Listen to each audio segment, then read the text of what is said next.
Bagong lahat, luma muna. 15 days na lang tapos na ang regular season. Ito naman yung mga update sa mga teams kung sino ang may lamang na para sa top 6 ng playoffs. Dito muna tayo sa East.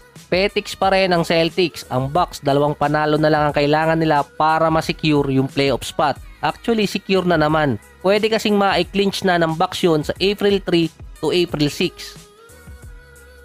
Ang mga kalaban nila doon, Wizards, Memphis at Raptors. Ang lumalaban pa sa spot ng top 6 mula sa purgatorio ng play-ins ay Miami at Philadelphia. Yung Bulls hanggang play-ins na lang talaga yon. Ang Miami meron pang 8 remaining games. Meron silang max win na 49.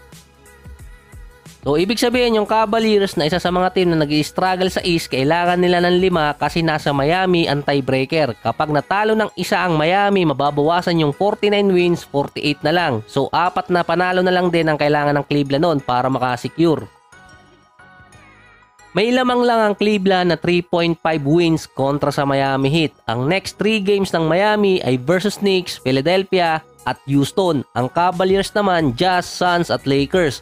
4-6 ang Cavs sa last 10 games. So sila yung merong mababang record doon sa East. Parang wala pa sa wisyo itong si Donovan Mitchell. Ang Knicks, Magic at Pacers hindi pa sila safe sa top 6 dito sa East. Base yon sa numbers of remaining games. Kasi yung Miami, isa sa merong madaling schedule kung pagbabasihan yung ranking ng mga makakatapat nila. Yung Knicks, wala pa rin si Julius Randle dahil sa injury. Kung makakasecure agad sila sa top 6 doon, hindi nila pipiliting makabalik agad si Randle galing injury. Nasa 1 linggo na lang din di umano ay posible na makabalik si Randle dito sa Knicks. Si OG Anunoby, ganun din. Wala pang timeline kung kailan siya makakalaro. Di umano, hindi na siya nagpaparamdam sa Knicks base dito kay Coach Tom Thibodeau. Sa Western Conference, pasok na ang OKC at Denver Nuggets. Muntik pang ma-injure si best player in 3 months versus Knicks. Yung Minnesota, pasok na rin naman kasi sila.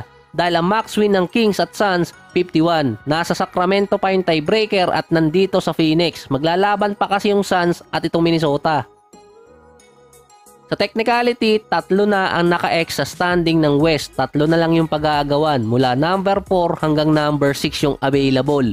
May 2 set ng tiebreaker doon. Yung Dallas at Pelicans, yung Suns at Kings. Merong pang 8 games ang natitira sa kanila. Ang sunod na team na pwede na malagyan ng X at na makakapasok sa playoffs yung Clippers. Sunod nilang kalaban, Sacramento. Must win game yun para sa Clippers. Matalo na sila sa Denver, Utah at Cavaliers, wag lang sa Sacramento at Phoenix Suns. So far, 3.5 games ang kailangan ng Clippers kasi nasa kanila pa so far yung tiebreaker. Mawawala lang ang tiebreaker na yon oras na matalo sila versus Sacramento dahil papasok sa division ranking. Yung versus Suns, kailangan lang manalo ng Clippers ng isa. Yon ay para hindi matalo sa tiebreaker ang Clippers. Ang Kings, ang next 3 games nila, yung Clippers, Knicks at Boston. Ang Suns naman, sunod nilang kalaban, Pelicans, Cavaliers at Minnesota. Susundan pa yun ng another game versus Pelicans, pang-4 yun. Bago yung back-to-back game ng Clippers at Suns sa April 10 at 11.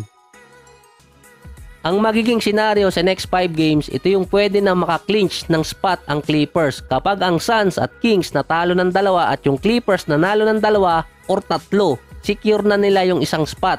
Hindi naman madali yung schedule ng 3 teams na yon. Parang ako'y nanghihinayang sa talo ng Suns dati kontra sa San Antonio. Dahil yung Lakers, Suns at itong Sacramento, pwede pang magkaagawa ng twice to beat advantage dahil ang Lakers merong pang max win na 49. Meron pa kasi silang 7 remaining games. Ang next 3 games ng Lakers, Raptors, Wizards at Cavaliers, 2 doon winnable base sa record. Baka madisgrasya pa sila. Kapag nakuha nila yung 3 games na yon, mag-iiba ang senaryo ng play-ins until top 6. Base sa schedule ng remaining games, ang Suns ang merong pinakamahirap. Dahil kapag natalo sila sa Pelicans at Clippers, pwede silang maungusan ng Lakers sa twice to beat advantage. So nagbattles pa ako doon. Yung Dallas at Pelicans may schedule sa mga play-in teams.